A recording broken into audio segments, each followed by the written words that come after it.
I believe in the multidimensional impact. Less money to spend, less time because of less traffic jams, less pollutions, less emissions, and more happiness, more clean air. And as you mentioned, you feel yourself like as a part of the surrounding nature, right? You're not sitting in a box like in a car, right? You That's can true. communicate with the nature, with people, with dogs, or with. You can just stop and make a beautiful picture of a sunset or Yeah. something when you ride a bicycle or e-bike. Well, You cannot just stop when you drive a car because you need to find a park and it's complicated. Welcome to Care More, Be Better, a podcast for people like you who care about the social impact of conscious companies and everyday heroes. Hear inspiring stories from those who put people and planet before profit and personal gain.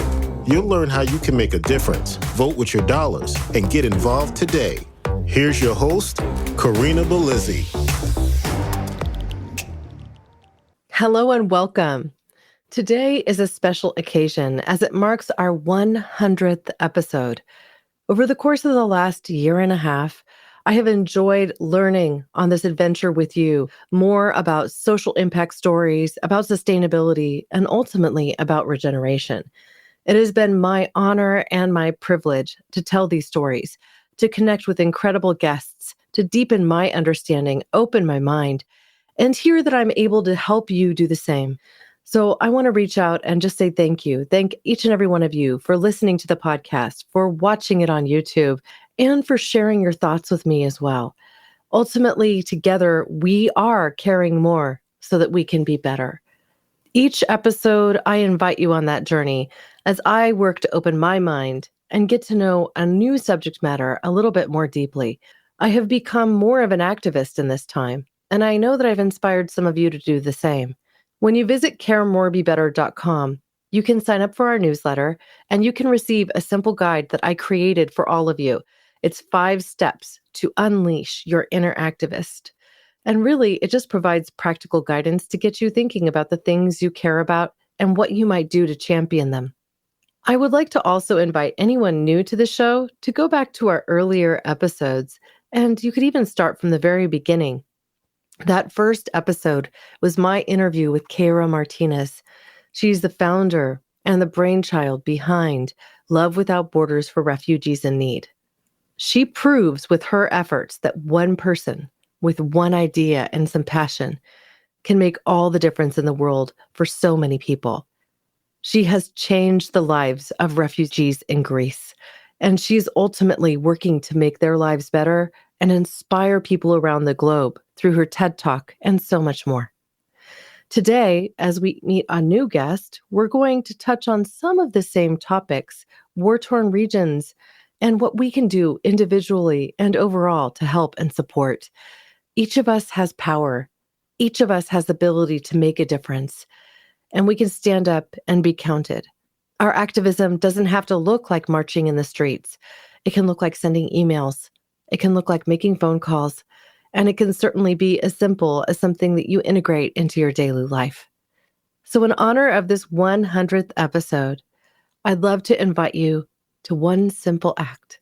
If you could, send me an email note to hello@caremorebebetter.com, or perhaps you could even leave me a voicemail on my website by going to caremorebebetter.com and clicking on that microphone button in the bottom right-hand corner.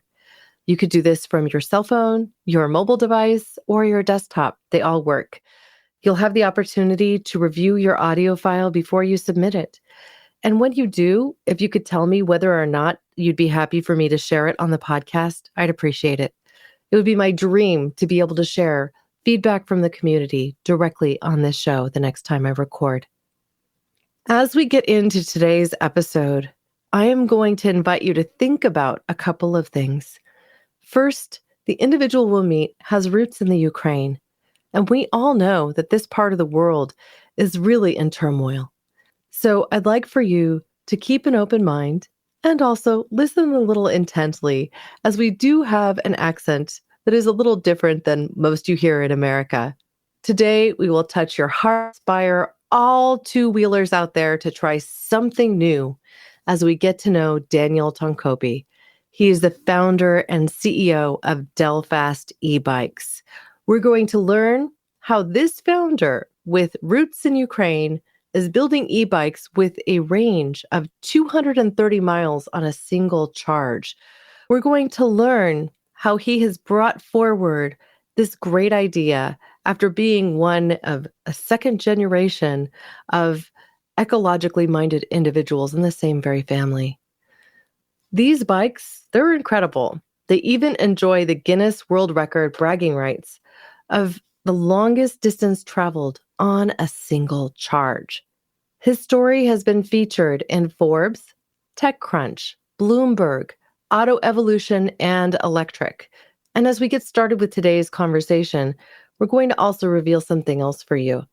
He has made the choice to donate 5% of all sales. That's not of profits. 5% of all sales are donated to stand with Ukraine. And he also takes a more involved approach to support change in that arena and to draw attention to the much needed support in the region. All right, here we are. Daniel Tonkopi, welcome to the show. Thank you, Karina. And first of all, congratulations with the 100 episodes. And this means that you're doing something really important. People love to hear you. People want you to bring more new guests. And I personally love what you're doing. We have same values. We are caring more for better, right? We have a responsibility to change the world, to make it a better place. That's right. It's an invitation. That's how I look at it. I'm bringing you into my brain and also those of our guests to think about how we can actually create more change. There's this whole concept that one person alone is just one person. You're thinking in your own isolated climate, but then you extend that to 2 and 3 and beyond, and you actually almost create another being in itself, where all of us together, we create something that's more than each of us individually. And so that's the power of community. That's the power of idea share, because who knows what the effect will be of someone hearing today's show, learning from you, and the ideas that will spin into their reality just as a result of hearing us share some interesting stories about the creation of an e-bike company. I absolutely believe in this. Yes, it's really great. So anyone listening will hear, obviously, your accent. This isn't, lip service. You're being from Ukraine. It's a reality. And also, as they understand, a second generation environmentalist. So I would like to invite you to just talk a little bit about your history, how this came to be, your father, and also ultimately what landed you here in the United States in Southern California. Yeah, thank you for asking. That's true. I came from Ukraine. I lived there for the previous 12 years before I moved to Los Angeles. Now I am in LA. But my home country is Kazakhstan, and home city is Almaty. I grew up there. Almaty is a beautiful city. I wonder, I think not many people are out from your listeners were in Almaty, but believe me, it's a beautiful city surrounded by mountains, like really high mountains. But because of that mountains, Almaty has an ecological catastrophe. So imagine 2 million of cars and all the smoke is coming over the city, but there is no wind because of the mountains from 3 sides. So in 90s, in 80s, there were like hypothetical solutions for removing the smoke, like huge chimneys, pipes, huge fans, which could blow out all this smoke. But it never worked. So I was a kid at that time, and I thought I can do something probably in the future with this dirty air, with this air pollution. And my father, he was a professor of ecology. So he wrote over 400 books about the ecological problems, like clean air, clean water, clean land, or dirty land, and nuclear disarmament of Kazakhstan, and all the ecological issues in Kazakhstan. So I grew up with all these values, with this responsibility to make the world cleaner, and with this desire to make Almaty cleaner. So when I grew up, when I became an entrepreneur, I thought, okay, now maybe I have a chance to change something. And this is how I came up to the idea of creation of electric vehicles. So now I'm a big fan of EVs, and I'm making air cleaner, not only in Almaty, but in all large cities, because we have the same problem everywhere, right? In Los Angeles, in Paris, in London, we have this air pollution because of cars and other sources. So, yeah, we fight with this pollution. We fight with the emissions. And I believe in the future where we will be breathing in with clean air in the cities. So this is what I'm doing here. You know, I remember a movie from the 80s where it was supposed to be futuristic, and the woman was coming back in time and was counseled to smoke 2 packs of cigarettes a day to actually help with her lungs because of how polluted the environment was. And I remember this movie. I'm forgetting the name of it, but you're taken back there, I think. So, you know, really what we're talking about here is not creating the pollution in the first place. And also doing things like planting more trees so that the trees can draw down some of that carbon dioxide and nitrogen and other of these greenhouse gas components that we can draw down. But there are so many that we cannot. And so ultimately, thinking about how we stop the emissions from occurring in the first place is the direction in which we should be going. Now, I would love your thoughts specifically with regard to getting into e-bikes, because I know that this didn't just magically happen. You started with Delfast being something else entirely. It wasn't even in the e-bike space. So can you talk about that path and like what you were addressing before and what it has become today? Yes, definitely. It was 2013, and I was an entrepreneur. I moved to Ukraine in 2009 and established my first startup there. It was Yelp for Ukraine, like reviews about places. Then I sold it. Then I established a bunch of other startups, and most of them there were unsuccessful. So like I failed 15 or 16 times. So in 2013, I came up with the idea of delivering goods from online stores with the speed of pizza delivery. I thought, why I have to wait for my smartphone for 2 days or 3 days while a pizza could be delivered within 1 hour? So, and hey guys, you don't have to cook this smartphone like pizza. You can just take it from a warehouse and bring it to me. So I created a 1-hour delivery service in Kiev and called it Delfast because we deliver fast. So yeah, it was a disruptive delivery service. Imagine local Amazon in Ukraine. They deliver goods. They are largest in Ukraine, and people were laughing at me. How are you going to fight with the online store, Ukrainian Amazon, let's say? I thought, really, how I am going to fight them? To beat the Goliath, being a David, I need to create something unique. And the electric vehicles was the solution. I thought, okay, let's use electric bicycle for the delivery. It will allow us to reduce the cost for gas, for maintenance, like the cost of transportation itself. We don't have to buy an expensive car. We can buy an electric bicycle. So, and I didn't know much about electric bikes. So I bought first e-bike. It was 2013, 2014, so 8 years ago. Me and my partner, Sergey, we bought the first Chinese electric bike. And the seller promised us 50 miles range on a single charge. We thought, well, it's not really enough for 1 day work of a courier, because courier works full day and he can ride 130 miles during the day. But we thought, okay, it would be good just for the beginning, 50 miles. So we bought it, I charged it, and I drove it on a highway to Kiev, and it was beautiful summer day. But suddenly, after 15 miles, it just stopped. So I called to a seller and said, you promised me 50, not 15. He said, yes, that's correct. And I said, well, it's just stopped. Something's broken. He said, no, that's fine. Yeah, it should usually go for 15. I said, no, you promised me 50. He said, yes, 50 if you help with pedals. I go, seriously? If I help with pedals, I can go for 1,000 miles.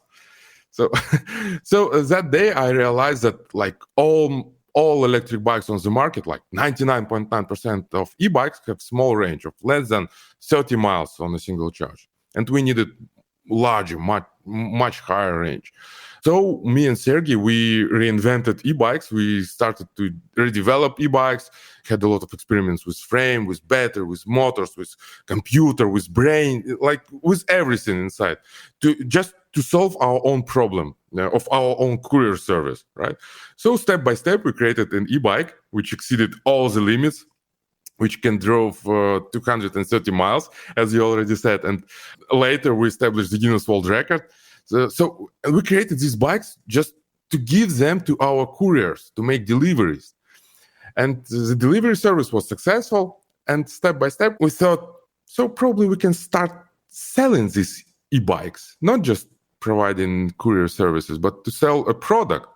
And in 2017, we launched Kickstarter campaign, and it was a successful campaign. We gathered $165,000. So we realized that, okay, some people also like these bikes.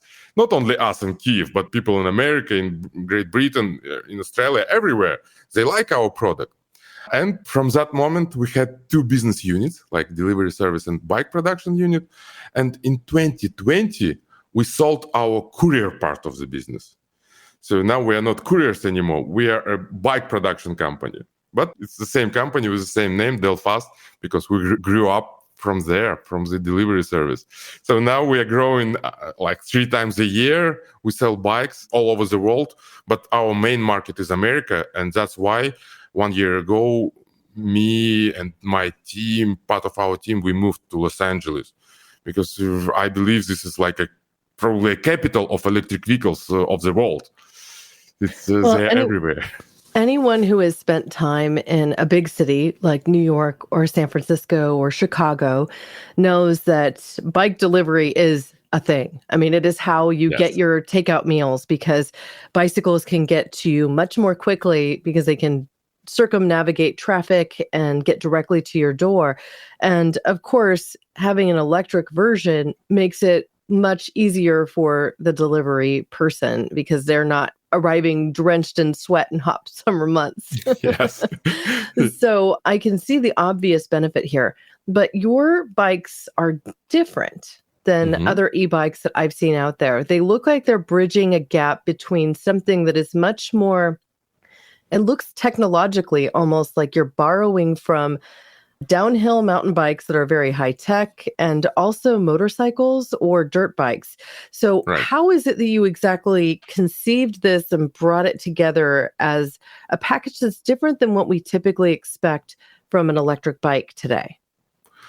Well, we were solving our problem and we needed bike with huge range and high speed.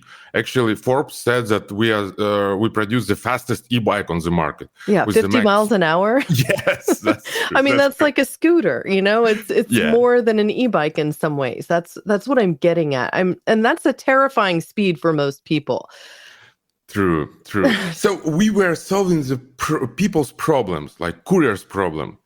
Of course, if I would buy a bicycle for my own use, like for fun, for leisure, for traveling over the parks, I wouldn't buy a bike with 200 miles range and 50 miles per hour speed. I don't need it, like, for me. But couriers, all heavy riders, like heavy-duty riders, like police officers, let's say, they need speed, they need range. They are on duty for an entire day. And if they're chasing a crime, they need some juice on this bike. But essentially what you're saying is this can replace a motorcycle even. It could, yes. I mean, if you're just riding around town, if you're doing errands around town, you sell kits that are the saddlebags for your bike or the unit so you could put your groceries in it and do all of these things. And I imagine, going around town 30, 35 miles an hour is probably comfortable for most people on a bicycle. And it's a lot quicker than they would get there if they were walking. It's much more efficient because they're not expelling a bunch of fumes. And at the same time, it's fun. So, yes. I mean, I think you're solving a few problems because honestly, we need a little bit more fun in our lives too. And there is a thrill of cycling, bicycling, motorcycling. You smell the fresh air. You are aware of your environment in a different way. I mean, the videos that you show online, you're actually showing people wearing helmets that are more like those you would wear on a motorcycle. And I can see why, because again, the speed. Yeah, of course. But I agree with you. Not everyone needs such huge range, and some people are scary about high speed. So we are constantly developing new models, and we hear what people are saying to us. Like when we came to California, many people told us the same like you. They said, I don't need 50 miles per hour speed. So we thought, okay, we can reduce the power of the motor. Many people said, we don't need 200 miles range, like 70 miles would be more than enough. Okay, so we think that we can reduce the battery like 2 or 3 times less, and it will decrease the price and weight of a bike. And some women said that this bike is more like muscular, it's like brutal. It's not really for women, probably. So we thought, yeah, that's true. So we developed another version of a bike with a new frame. It will be more useful, lighter, with more fun, with less battery and less speed, based on more than 50,000 reviews from potential customers. So we are constantly analyzing what people want from a product, from e-bike. So we are improving it, and we're trying to make the best solution for our riders. I have to say, I'm of the mind, I went to your site and I started building out the bike I would buy myself if I was going to go ahead and do this. That's true. I mean, I'm like, okay, the saddlebags, yes, and do this and do that. And okay, yes, I want the fenders. And maybe I would want the off-road tires too. And started just kind of going because, I'm also somebody who in my late teens and early 20s, I was a competition mountain biker. So I really enjoy getting out there and going fast. And I mean, I would brutally punish myself up those hills so that I could enjoy the speed of the downhill, right? Yes. Now, I go out on trails here in the local area and I see e-bikes all over the trails having a ball. And, your only hint that they're coming, because they come out of nowhere so fast, is that slight whine, that electric whine. I'm like, or my dog will notice it and alert. And then I'm like, okay, they're coming. And then I just see them whip right through. There's a part of me that feels like they're cheating. Yeah, I know what you mean. I love e-bikes because I can pedal or I cannot pedal. I don't have to. I have full power, for almost full power of a motorcycle, but with all the features of a bicycles. I don't have to pay for gas. I don't have to change oil and to make expensive maintenance. So for me, it's kind of perfect individual transportation, an e-bike. Well, and nobody walks in LA, right? Yeah, it's too far. That's right. So I'm looking at this. I do see that you have an option for a motorcycle seat as for example, which looks a little bit more, it's longer, kind of reminded me in a way of some of the motard bikes that people build when you kind of put that all together.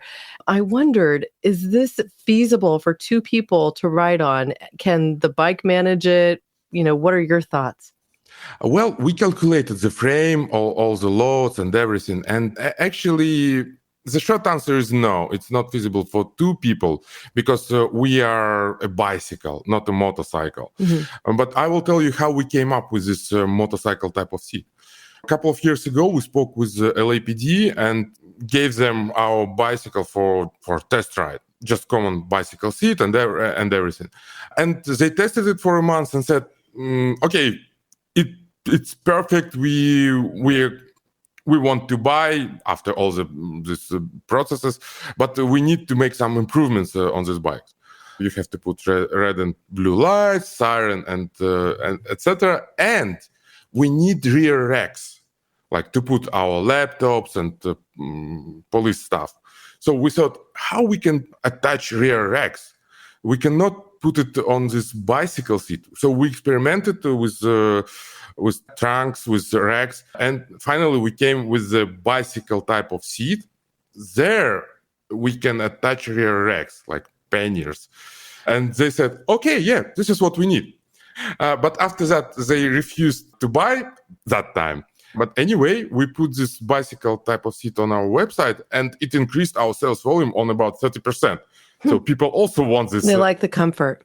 Yes, and they say when I go to a grocery store, I need some place to put bags, right? So they like and Yeah. or for traveling. Yeah, and the So people primary like difference, I think, for our listeners is, when you have the motorcycle seat, it's not as comfortable to pedal.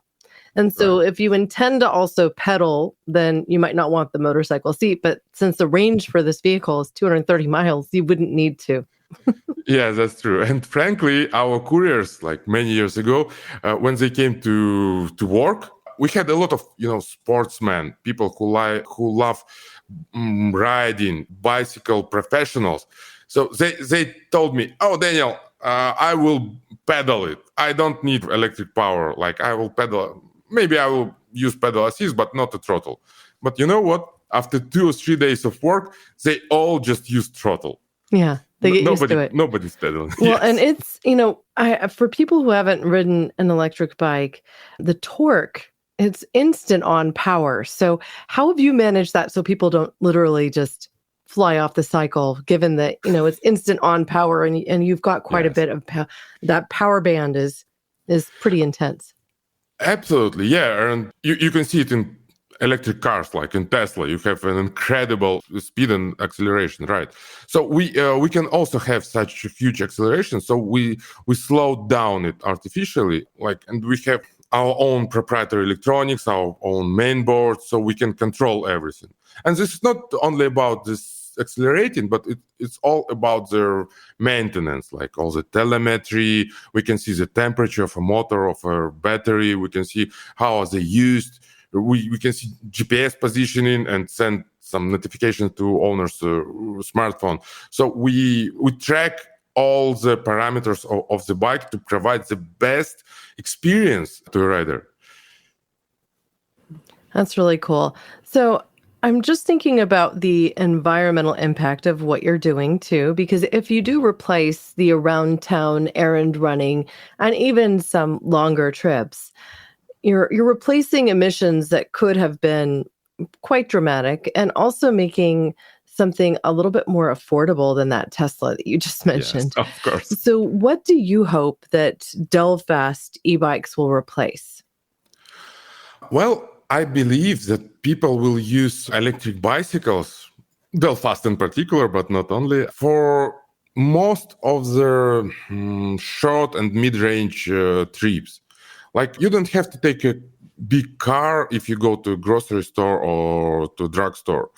Like you using an e-bike, you won't stuck in traffic. You don't have to look for parking when you go to downtown or anywhere.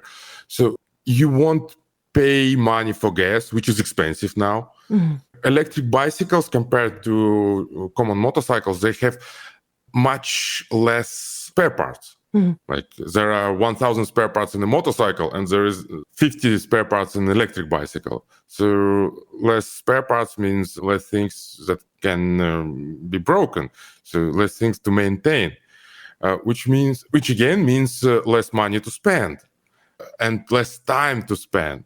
So I believe in the multidimensional impact. Mm-hmm. So less money to spend, less time because of less traffic jams, less pollutions, less emissions. Yeah, and more happiness. Yeah. And more clean air. And as you mentioned, you feel yourself like as a part of the surrounding nature, right?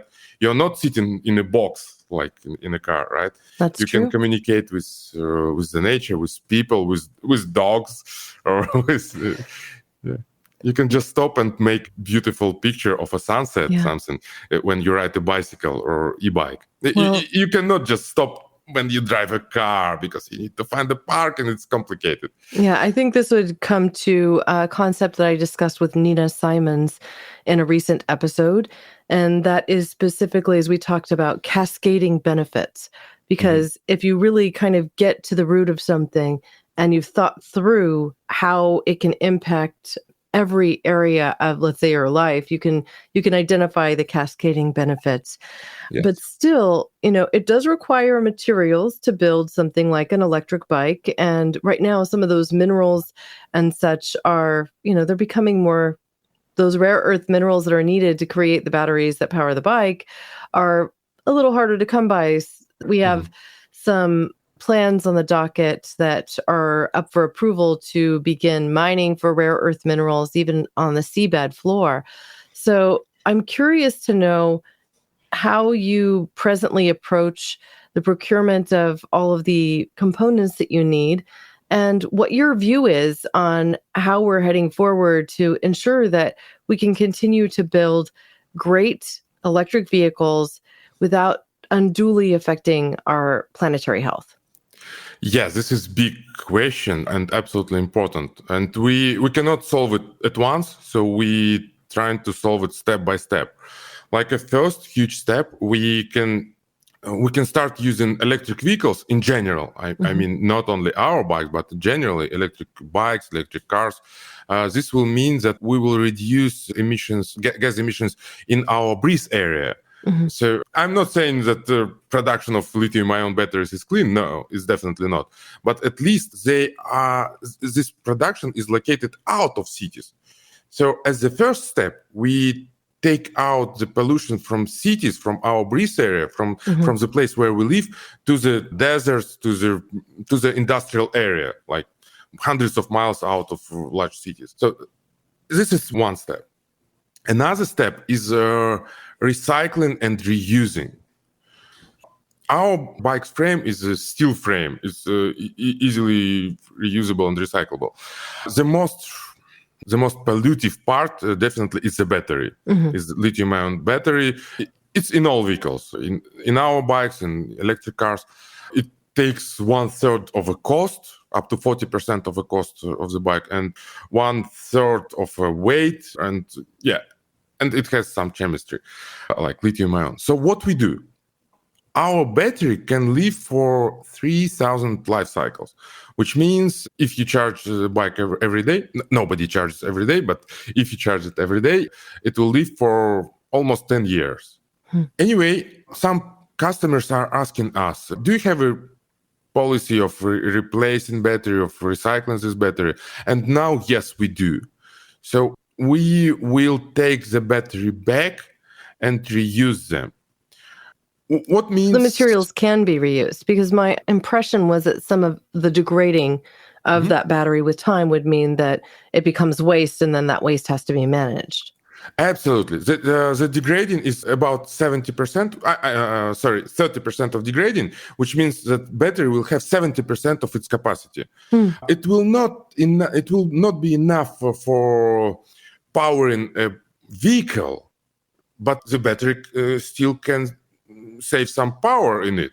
So we will reuse it, and we will reassemble them into big power walls, like big power banks. You don't need to have high voltage in a power bank. So, for instance, if I'm in my home and I want to be off the grid because I'm frustrated with how Pacific Gas and Electric is managing things, then I can have that power wall and store my solar energy. Yes, and this battery can live for another 10 or 20 years as a power wall. Well, that's really good to know. And I appreciate you sharing that, because I don't think everyone is quite aware. It was one of the reasons that I'm a little skeptical about the ability of electric cars to be the solution in replacing vehicles that are gas powered, because I think sometimes we just don't know what the unintended consequences are going to be further down the road. And I do have some concerns over mineral mining happening in the beds of our oceans. But ultimately, we need transportation solutions, and we can't just, whisper them away into the ether. I do like the fact that you're able to reuse these batteries. I think that's great. And having a part in a recycling program of some sort to do so, I think is just fantastic. So thank you for helping me understand that. Of course, we are socially responsible from the beginning, from the day one. Like, we created bicycle delivery service and e-bike delivery service. So literally all of our team members are having the same values of clean energy, of zero emissions, of electric vehicles, they are bicycle riders, they're bike lovers. They are all about sport and healthy style of life. So we are all about these values. This is in our DNA. And I can't imagine our company making something non-ethical or non-ecological.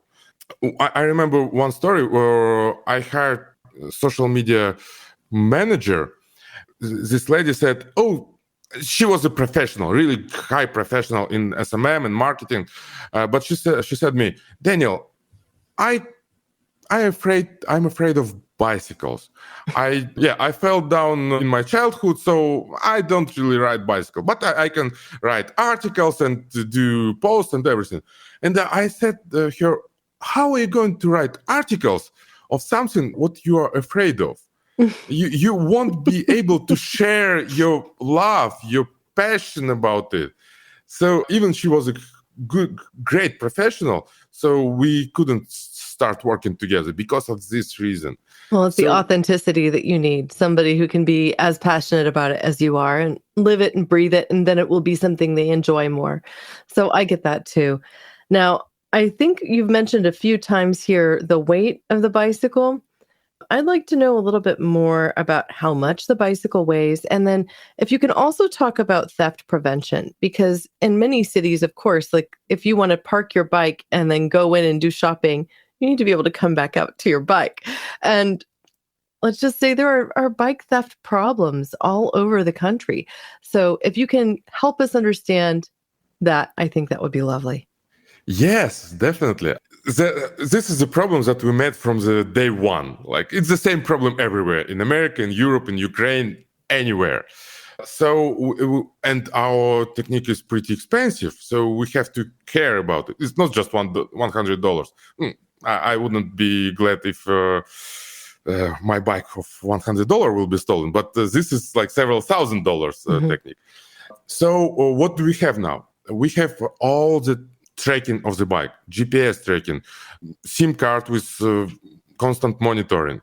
And there is a mobile app with the onboard computer, which is constantly tracking the bike and its state. We had couple of cases when bikes were stolen. One case was in Kiev, and another case was in London. So just a police officer called to our phone line and asked if such bike was really bought by this person, and here is a frame number, here is all the details. We said yes, that's true. He said, okay, thank you, that's all I need. We found this bike, so everything is fine. So he just needed the confirmation. So someone have stolen this bike from a guy in London, and he found it in a matter of, I don't know, hours or days. So lucky. Yes, because of all this telemetry, and we have all of our proprietary technologies in this bike. So we constantly track this bike. And if something is happening, not only theft problem, but let's say it's overheated or it's fell down, for example, it just fell. Then the owner will receive push notification on his smartphone, and our engineers will see it in our backend that something is wrong with this bike. It's overheated, it's fell down, or it's moving somewhere. So we do care about it. Well, you hear about controversies with something like an electric fire on some of these, vehicles, where I think even we had a Chevy Bolt, which had a range of 243 miles. And that was part of our decision to get the Chevy Bolt. But there were some of them that were going up in flames. And apparently the batteries, they will catch fire quite quickly if that's the case. Same thing with the Teslas. So how do you address that in this particular vehicle?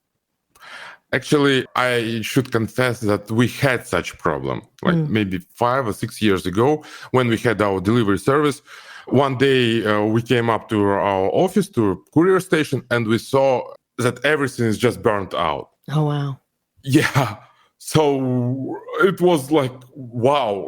And we realized why this Tesla burned out, why Samsung, they had issues with Galaxy 7 Yeah, I or think it was I one of don't. the Galaxy Note or the Galaxy Yeah, 7. Yeah, I have yeah, Samsung still. many I years still ago. have the Galaxy, Yeah, but the same with me. not the same Yeah, model. yeah. So we realized, okay, now we know why they have these problems. So we started to invest into the safety and security. We implemented 7 different methods of preventing the fire and overheating and overcharging, like starting from physical prevention, then thermal sensor, and then push notifications and everything. So we 6 or 7 different types of control for heat and voltage. So after that, we never had such problem. We solved it. And yeah, I know this is a big deal, but luckily not a single customer met with such issue Yeah. with our bikes. I just was trying to think of all the questions I would have if I was considering an e-bike that might have prevented me from going forward with one. And so far, you've just checked all those boxes. Like, Yeah, okay, yeah, this. yeah, we did that. I We did. have got a lot of experience. We've ridden 10 million miles on our bikes. And if I, like a person, if I would ride a bicycle and e-bike, I would ride, I don't know, 1,000 of miles, right? But we as a company, we made 10 million miles. So if problem could have appeared, it appeared. And Yeah, and you'll notice it. Yes, of yeah, course. How much do you say they weigh? I know you have different 140. models. 150? 140, 100, yeah, 140, 150 pounds, so 75 kilograms. It's pretty heavy, but not as heavy as a motorcycle. No, So I mean, the something. motorcycles start around 300, right? So Yes, I exactly. had a Bandit 400, just a small little motorcycle, and I think it weighed about 400 pounds. So, Oh yeah, yeah, when I did drop it, which did happen, it was hard to pick up, like yeah, yeah. get that So back up our right. bikes are not such heavy. Yeah. I mean, I compare this to my mountain bike, which I think weighs 24 pounds, and that's a lot different. But of course, there's a different goal behind all of it too. And I'm not riding that bicycle, my mountain bike, up and down my hill. I live on a very, very steep hill. And it is one of those that even the most trained cyclists often end up walking up. It's just how steep it is. And so I have a few neighbors that have gone out and got e-bikes because they wanted to be able to go and do errands on bicycle as opposed to bringing their car all the time. So, really could have served that need with a Delfast bike, but I don't think they were aware of your brand at the time. So I'm curious. I'm going to go actually to Santa Clara. I see that you have a dealer in Santa Clara near my alma mater of Santa Clara University. So I want to go check these bikes out in Please person. do. Yes. Yeah, I fully agree. And I meet more and more people who are switching from bicycles to electric bicycles. Like even they can pedal, they can go up and down, but many people are lazy. They don't Well, want it's not just to. that. I mean, think about it. Like, I used to commute to work on my bike when I lived in San Jose. I was close enough to the office where I worked to ride my bike to work and back a few days a week. But it was unavoidable in the summer months, especially. You get quite sweaty.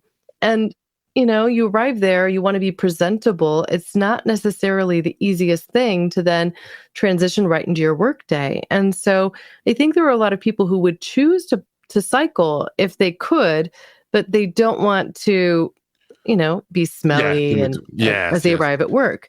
So Yeah, and I just I think have that's more problems reason. with another reason is I have some health problems. I had surgery on my knees, so I cannot pedal like too long. I'd love to pedal, but not much. I want to pedal. I want to have this opportunity to pedal, but I don't want to pedal as a necessity, as an obligation. No, Mhm. so I can ride. I want to travel like 10 miles, for example. So I will feel this wind into my face, nice weather. And if I want, I can pedal. But if not, I have a throttle bar. The throttle bar. It's okay. Now, as far as how much time it takes to learn to ride one of your e-bikes, because it's not just like hopping on a regular bicycle. I had this experience when I first tested one out. was like, oh, okay, so I need to learn the throttle. And I felt better about wearing a, let's just say more of a motorcycle helmet when I first got on, because Right. they can go at a higher speed. So do you have basic recommendations or training even for somebody who's just starting out on an e-bike the first time? Safety first. So my main recommendation is safety. Like always wear a helmet, and if you have elbows and knees, that would be also great. Like I just mentioned my surgery on my knees, how it appeared. On the second week of work of our company, of Delfast company, it was November 2014, it started snowing in Kiev. And we had summer tires. So I didn't change tires because snow just appeared suddenly. And I fell down from a bicycle. I was riding from my home to work. I fell down one, then I fell down second time after half an hour. And then during that day, I fell down another 2 times. And I wasn't wearing any equipment. I was careless. I don't care. That's okay. That's fine. So when I came home in the evening, I realized that my knee, I had huge pain in my knee. So I came to a doctor, and he said, "Okay, you have to go to surgery." And I made an operation after a few days, and it cost some money, of course, and health. And on the next day, I said to all of our couriers, "Hey guys, here are helmets, motorcycle helmets. Here are elbows, knees, jackets, shoes, gloves, everything." So we equipped our couriers with all the equipment. And I said, if you are riding at home, like for your own, it's up to you. But when you are riding at work, you have to wear everything. Safety first. So please, this is my recommendation to all the listeners. Please care about it. Please wear helmets. Especially when you're just starting out. It is a 150-pound bicycle. And so if it falls with you, it's going to be more mass, right?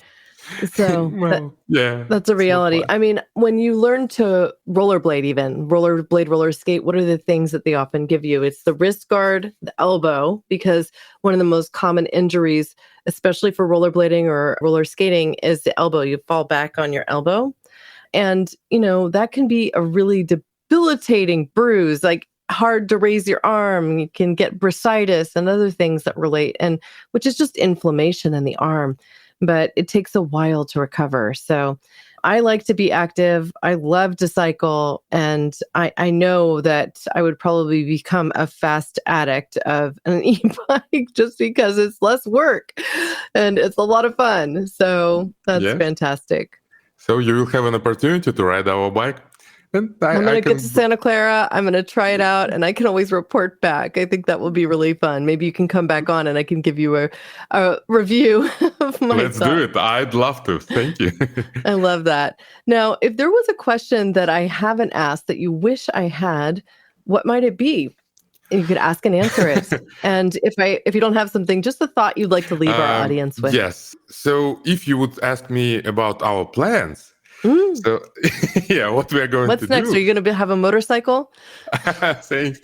Actually, motorcycle was in our plans, and we acquired an ex-Soviet trademark of Dnieper motorcycles. It's a 3-wheeled motorcycle with a car at the right side. So we have a trademark, we have all the intellectual property rights for this Soviet motorcycle. So probably we will develop it within the next 3-4 years and launch it on the market. But with a sidecar? Probably, yes. Yeah. Yes, if people like it, why not? That's great. Yeah, but if speaking about more closer plans, like this year, next year, one of my largest goal, my personal goal as CEO and founder of this company, is to move the production to America.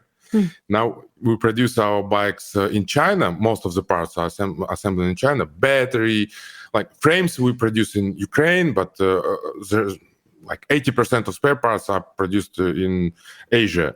So we want to move the production to the US. We want to make. We already started to make electronics here. Next step is producing metal parts, frames, plastic parts, and the assembly of the bike. So I want to establish the manufacturing here.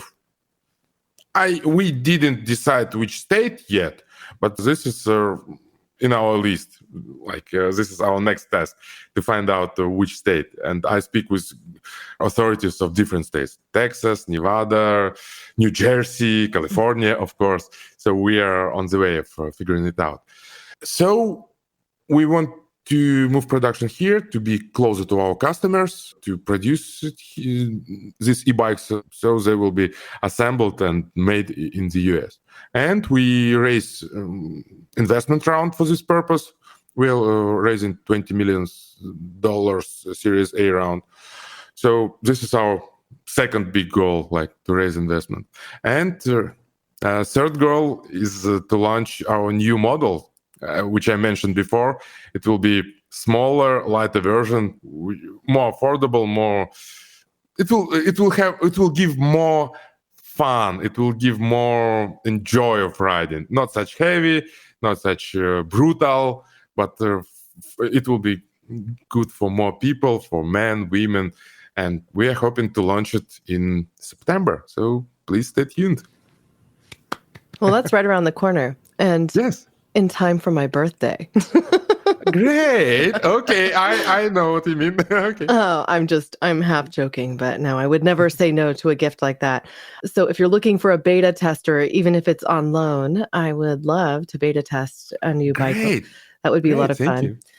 So Daniel, I would really just love to know what it is that you're doing specifically in the Ukraine to support people there, to stand with Ukraine, as these 5% of your revenues are going directly to support people there.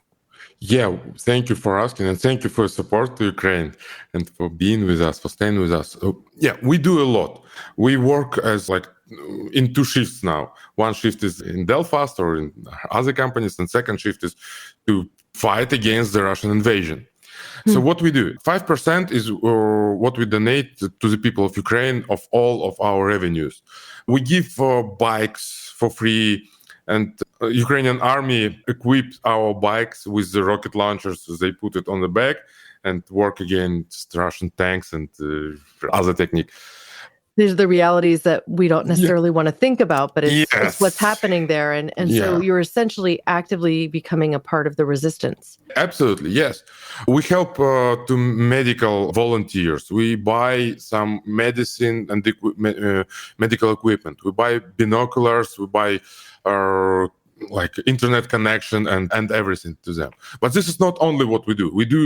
We are in the resistance. And for example, right now, there is a flash mob in internet started from Ukrainian IT companies. We change their, on the websites, on online services, there is a language bar, you can choose English or Russian or Ukrainian or anywhere. And instead of just Russian, we put Russia is a terrorist state. We encourage Biden and Congress and Blinken to announce Russia as a state of sponsor of terrorism, because Russia is killing innocent people. They killing hostages. They constantly bombing cities. So, and they don't obey any laws and traditions. Yeah, you're talking about cities, hospitals, and schools have all been targeted. Yes, absolutely. So we encourage Blinken and Biden to announce it as a terrorist state. Apart from that, we go to rallies. I live in LA, and there are a lot of rallies, and we stay there. We show people, just Americans. So what's going on? At one moment, I thought, that's probably not enough. We have to go more, not just staying on one crossroad, but wider to show it to larger audience. So I organized a group of volunteers, and we started to publish in Congress people's Twitters what's going on. We send pictures from the ground, from Ukraine. We give the information. We share the actual statistics. So we share the information, and we, in order to give them objective status. And we have some successes. in the very beginning of the war, Biden didn't want to support Ukraine because he was afraid of a nuclear war, or he didn't want to escalate. But we needed help. We needed HIMARS. We needed military equipment. So we started to speak with senators and with Congress people. I called to Ukrainian entrepreneurs, famous bloggers, and we made a group of Ukrainian leaders against the war. And that's how we called EULA. EULA, yeah, thank you.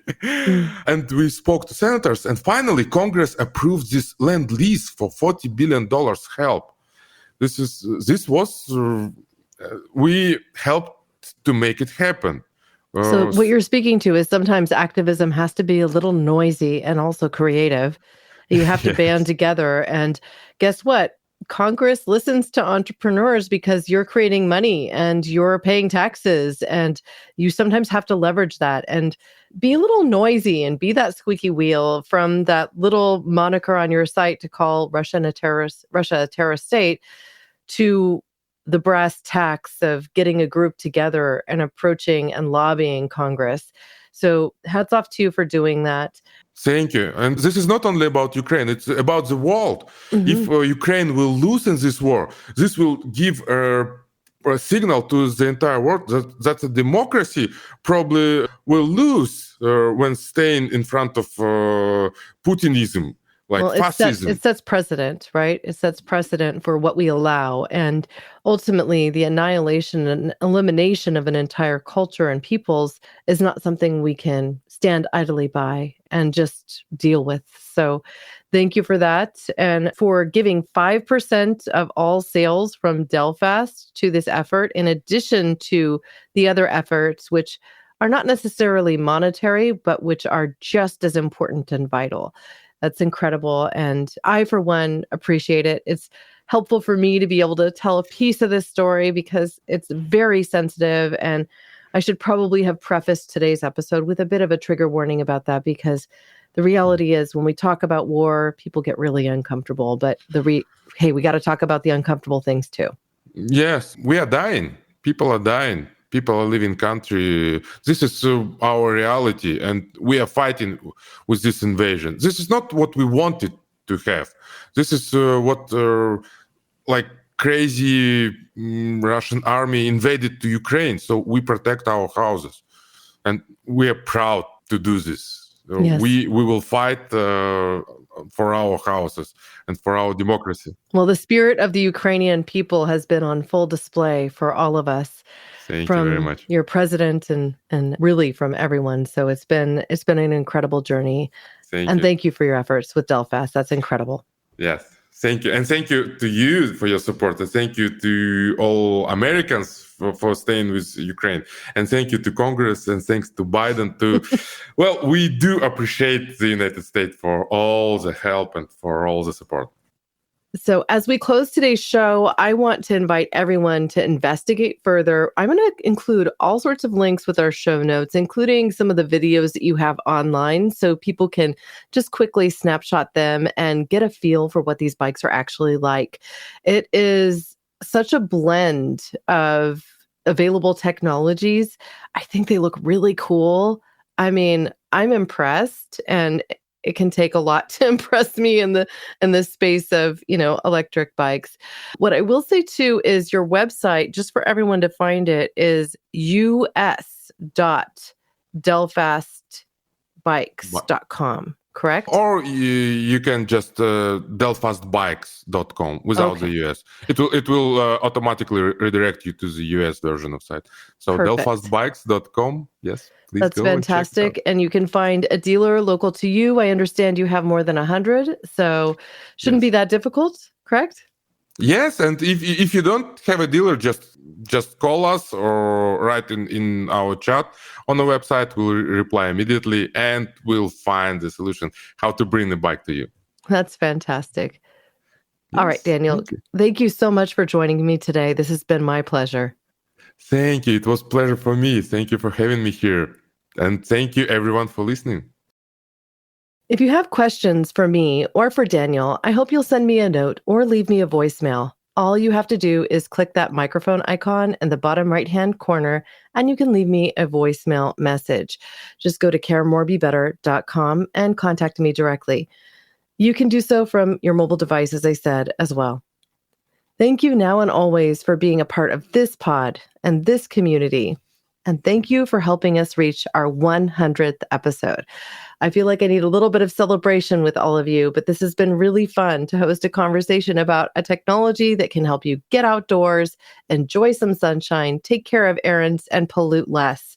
These are all the sorts of solutions that we need if we're going to correct the global climate crisis and ultimately build a world that our children and our grandchildren and our grandchildren's grandchildren can live in and thrive. Thank you now and always for being a part of this pod and this community, because together we really can do so much more. We can care more and we can be better. We can even regenerate Earth. Thank you. Thanks for listening to Care More, Be Better, a podcast for social good. To make sure you never miss an episode, subscribe, rate, and review wherever you listen to podcasts, and share with your friends to help us reach more people and spread more social good.